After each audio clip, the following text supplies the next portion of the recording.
This is the Ryder and Lisa replay.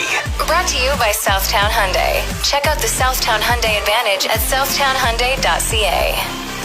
53% of people have already come to terms with the fact that the person who makes their favorite dish at Christmas will not be in attendance this year.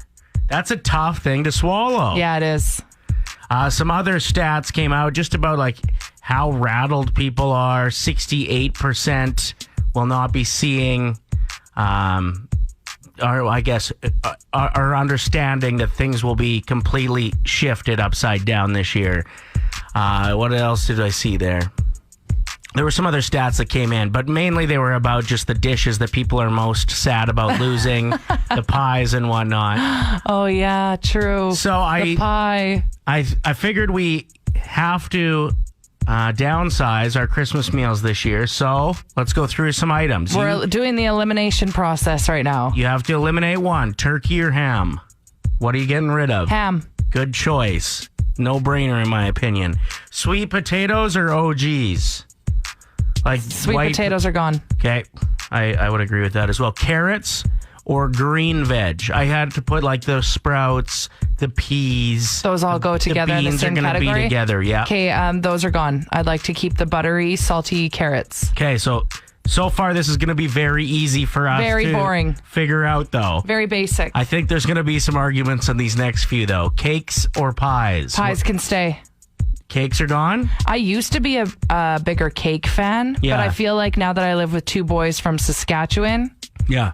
my opinion has changed. You've learned to truly appreciate the pie. Yeah.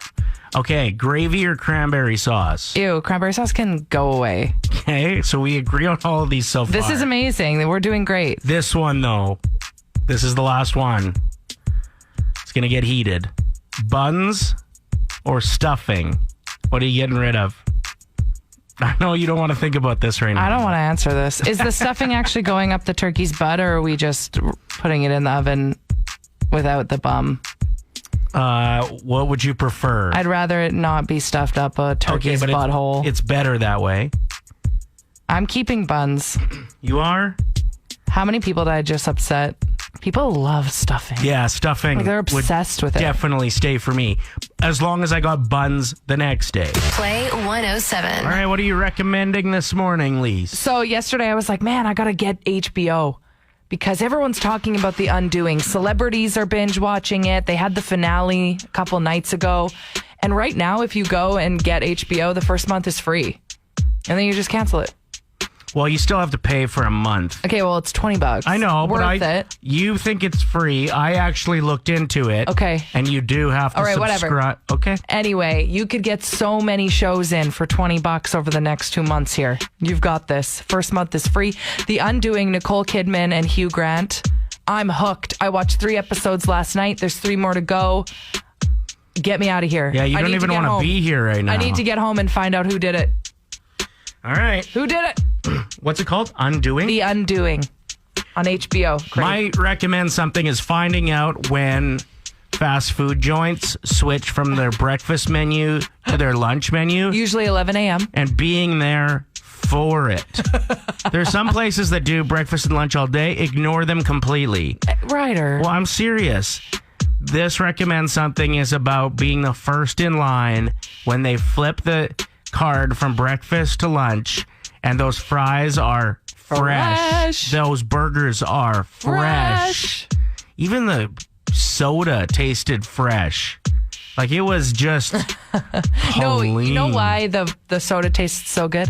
Because the fries were probably so fresh and salty that it washed it down. Nothing is better than a fountain pop. Coke, but like Pepsi, Diet Coke. I don't know if I can go back to like fast food places at noon or like 1:30. You can't do a nooner, hey? No, it's gotta be 11. Gotta be 11. It was that great of an experience. I remember a guy I went to elementary school. His name was Scott. He once said, "Oh, you want fresh fries any time of day at a fast food restaurant? Ask for them without salt. They have to make them salt on fresh. the side, and you just salt them yourself." Well, you go home and salt them, but they'll be fresh. By that time, they're cooled off. I don't like it. I just want to give a shout out to Fort Chipewyan, who just opened Canada's largest Indigenous-owned solar farm. Nice. They're recently supplying 2.2 megawatts of solar electricity, which is going to be an absolute game changer for many communities in northern Alberta. Love it. Tell me something good. Rick Astley has come out with a new Christmas song that apparently he wrote while taking a nice winter walk. He came up with the concept in his head. I thought you were going to say while he was in the bathroom. I was like, that's nice. While Rick. he was taking while he was out walking, and he realized that this year more than any, we needed a little joy at Christmas. So I was wondering if you wanted to hear it. Ryder, What? you're going to just Rickroll everyone. No. I know you more than anyone. Everybody okay. listening knows that you're... Okay, whatever. Okay. What's this?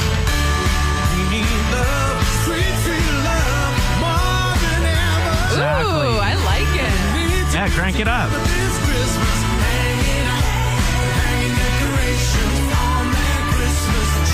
Ooh, I love this part.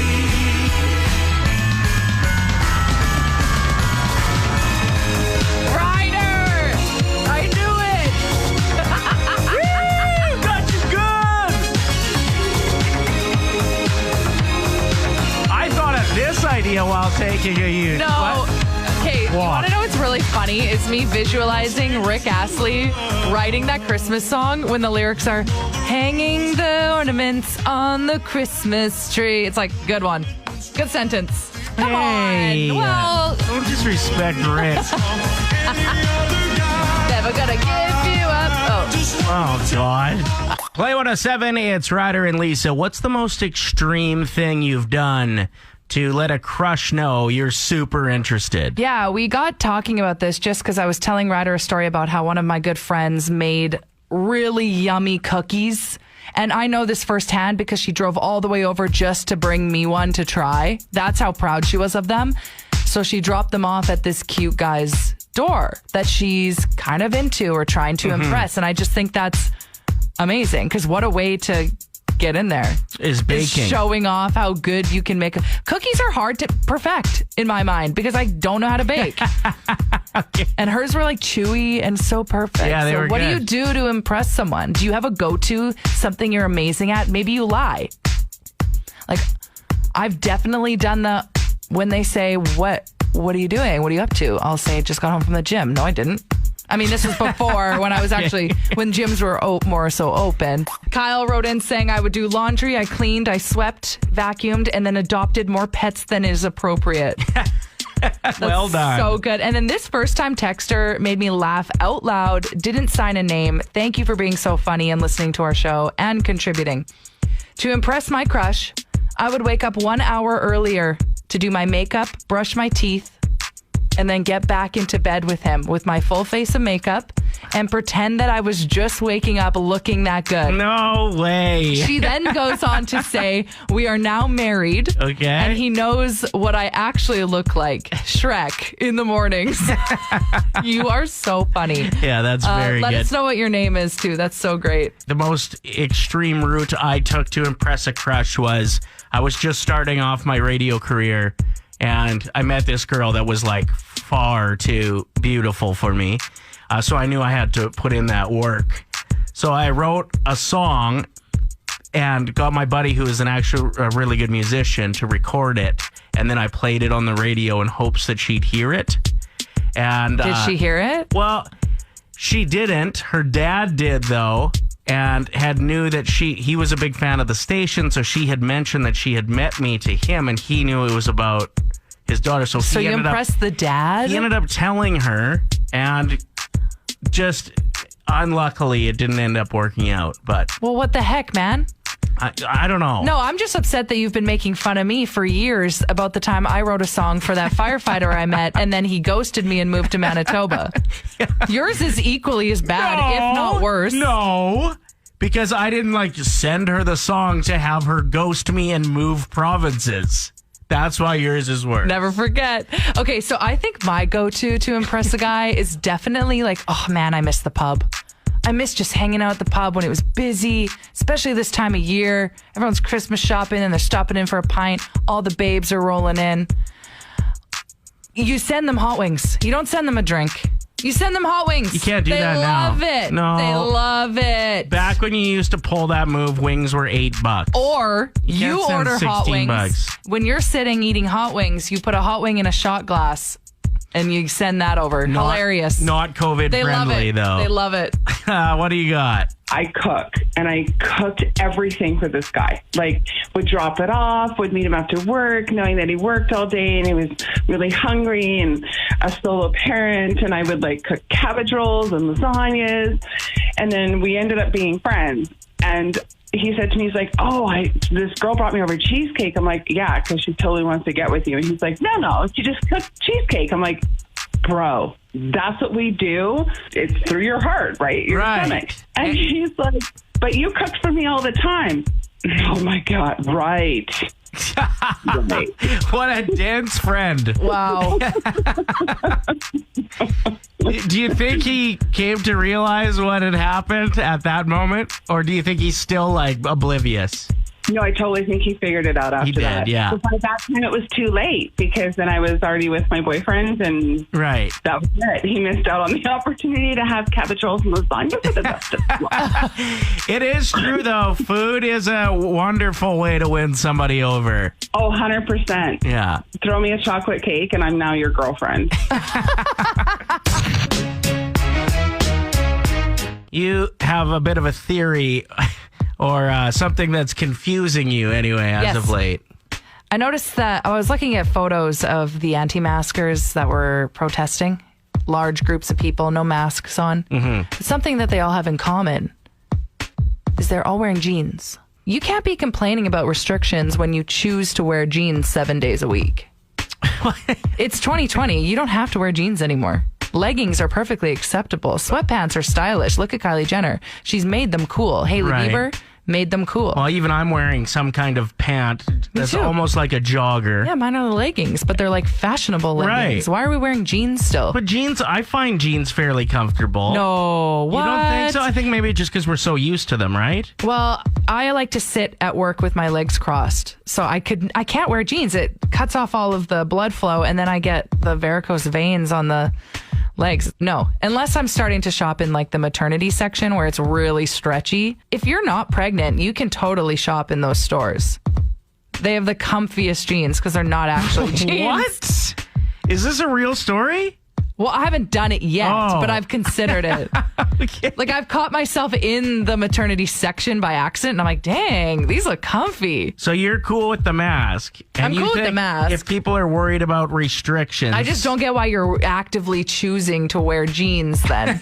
That's all I have to say. Well, congratulations to you. A slogan you came up with ended up raising a bunch of money for the Christmas Bureau last year. Yes. This year, we've chosen the Food Bank as the local charity we'd like to support. And instead of sweaters that say "'Tis the Sizz," you've got toques. I have toques that say "'Tis the Sizz" across it. Now, if you're new to our show or you weren't listening last year when we launched "'Tis the Sizz," it's a saying that I've come up with. I mean, yeah, okay, it's a take on "'Tis the Season," but why are we saying that when we can shorten it, make it sound like a rhyme? Mm-hmm. It's easier to say, it's funner to say, and you can use it year round. Sarah wrote in saying, I was saying "'Tis the Sizz" when toilet paper was running out in March. You can say it about anything. When exactly. October 1st, after I had already eaten an entire box of Halloween candy, I was like, yeah, "'Tis the Sizz." Yeah, exactly. So right now with the Christmas season, I mean, yeah, we're all out here eating butter-based dishes because "'Tis the Sizz." So yeah, if you want to grab yours, just hit us up on the text line. We'll send you the direct link, and 100% of the proceeds going to the food bank. It's a great stocking stuffer, super cute. I'm gonna make a bold prediction that they sell out today, and we just launched I'm worried about that. There's only 107 of them. 107 of them, and they're like flying off like hotcakes. Like we know of 30 that are sold already, and we just launched it an hour ago. So get yours now, play107.com, or like Lisa said, you can text. I've come up with some slogans. Wow, because you're jealous. You want a phrase. Correct. Yeah, okay, that makes sense. I think you deserve something. Maybe put it on socks. Yeah, sure. For next year, and then I'll get to raise money too. Excellent. They all rhyme, okay? Chug till you're on the rug. Do you like that one? Yes. Because I like to, when I drink too much, I sleep on the floor. Okay. So that's like my slogan. Chug till you're on the rug. Cool. Ho, ho, ho's the way she goes. No. What? You don't like that one? Okay. No guests, just rest. For this year? You know what? That would be a really cute sweater. No guests, just rest. Okay, good. If it burns to pee, that's an STD. No, that's inappropriate. What? It's also Everybody a public knows, service announcement. No, people know when it burns that it's an issue. You don't need to be putting that on a shirt or a hat. Okay, and my personal favorite, which I think could actually make a lot of money. I know a lot of our grandmas and grandpas are going to have a bit of a different year, trying to protect them, social distancing. Don't make me cry. What's a good way to social distance the elderly? You put them on animals that stay a ways apart. Ready for this? Grandmas on llamas. We can have a parade of our grandmas on llamas. Oh, yeah, in the middle of winter. Yeah? They get dressed up. How much fun would they have? It's time for some drama. Here's another episode of What's Happening in Maidstone, Saskatchewan. So, for those that don't know, Ryder's hometown, Maidstone, Saskatchewan, population what, 1,000? 914, last I checked. Lots of drama on their Facebook page. Legit, though, everyone seems to know each other in some way, right? Well, and I think because of that, there's some hostility, right? Like if you know somebody and you get into it with them on the community page, you can go back like generations with your chirps. Oof. Like, oh, remember when your grandma did this? Oh, man. Okay, Yeah. So what's the latest gossip? Well, first of all, there's some pickled eggs for sale. Oh. Kara's got those up for grabs. $6.50 for a quart of pickled eggs. Get them in time for the holidays, she says. Casey wrote, I farted just looking at this picture. Okay, that's one of the funniest jokes ever. When you see a picture of deviled eggs, scrambled eggs, pickled hey? Yeah. Is that a hot commodity in small towns? Pickled eggs, yes. They're even like available on the bar. Why do small towns love pickled things? Because they last longer? Yeah. Huh. And they're delicious. Interesting. Next up, Sean wrote, also food related, in search of pig fat. Need some pig fat to make sausages. If anyone has some, let me know. Brennan writes, ask your mother. Okay, I don't know if that's a solid burn or literally his mom has pigs. No, Sean's mom does have pigs. They just don't have any this year. What year would Never Have Been Kissed come out? In the 90s? Yeah, 2000s, I would maybe. say, I don't know. Late 90s, maybe? Very late 90s. Never been, maybe 2001? 99. Okay. So that fits into the 90s and 90s. We can talk Excellent. about this very awkward situation that just shook down on the Drew Barrymore show. Yeah, she has a new daytime television show, which apparently is doing quite well for her. She, of course, was the star of Never Been Kissed. Yeah, Where Grossy Josie. she played a girl who went back to school, and then eventually she was an adult as a journalist posing as a high school kid, but then she fell for one of the teachers and they hooked up, which is a really odd storyline. Spoiler. Well, Can you say spoiler about movies that were from the 90s? from the 90s, we're good. But check this out. So there was a couple that couldn't get married because of COVID-19. So the Drew Barrymore show had an on-air ceremony for them. Nice. And they're facing backlash. These people claimed that they met through mutual friends, but it turns out he was her teacher, Whoa. her physics teacher. And then Okay. like 7 years after she graduated from high school, they became official, and then they have since been married. But people are like, no, you can't just You can't marry say your that- teacher. I feel like more so you just can't say you met through mutual friends. Like you met at school. No, but you can't say that either. Like, it's just Right. super awkward all the way around. Also, really ironic that it was on the Drew Barrymore show. Well, that's what I find so strange about it. It's like, well, no wonder she was cool with oh it. my gosh. Josie Grossi. Josie Grossi. It is the first day for Advent calendars for Yeah. a lot of people. It depends which one you have. If it's like the religious one, I'm not sure if it is the first day. I'm not sure. If it's just like the date one, it is, though. Counting down the days till Christmas, a chocolate a day keeps the sadness away. Just kidding. I've already had 2 Advent calendars. This year. Yeah. Yeah. It's one of my favorite things to do is sit on the couch and like open up each of the little. Do you do it in Little order doors. still? Yes. Even though like you're not doing it on the days you're supposed to, you do it in order? Yep. Oh, cool. So 1, 2, 3, and I'll like try and find the numbers. I'm like, ooh, this is fun. It's kind of like a workout at the same time. It's really not. Ryder and Lisa. Brought to you by Southtown Hyundai. Play 107.